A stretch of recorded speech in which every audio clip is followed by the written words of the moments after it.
Hello guys, आज हम बहुत दिन बाद ब्लॉगिंग कर रहे हैं। आज का ब्लॉग हिंदी में होगा।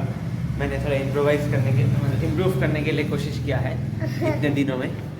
और आज हम जा रहे हैं एक मंदिर में जाएंगे क्योंकि आज मेरे रिजल्ट आउट हो गया। जो लास्ट जब हम जहाँ रहते थे वहाँ एक मंदिर था, दुर्गा मंदिर।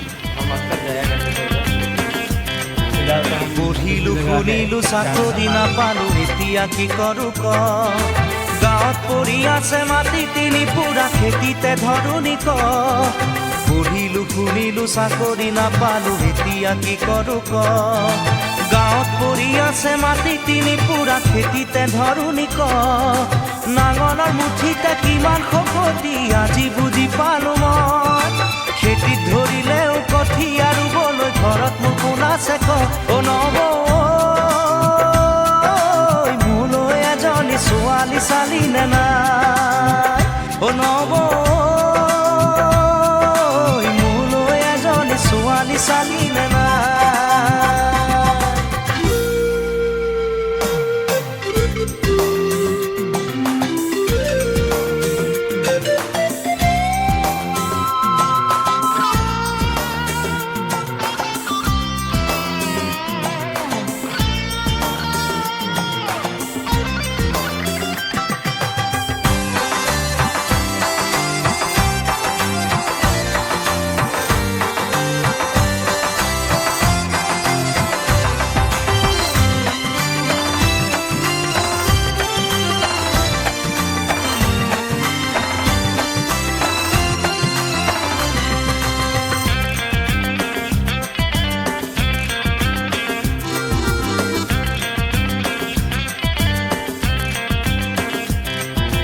লগৰে ল'ৰাবোৰ বাপে কি হৈ গ'ল তই দেখিছনে নাই গাঁৱৰে জীয়াৰী বোৱাৰী হৈ গ'ল খবৰ ৰাখিছনে নাই লগৰে ল'ৰাবোৰ বাপে কি হৈ গ'ল তই দেখিছনে নাই গাঁৱৰে জীয়াৰী বোৱাৰী হৈ গ'ল খবৰ ৰাখিছনে নাই খুজাই আনে খুজি কণাই আনে কানি মোলৈ জানো কোনো নাই গাঁৱৰে এজনী গোটাই তই নিদিলে মৰিলেও কান্দোতা নাই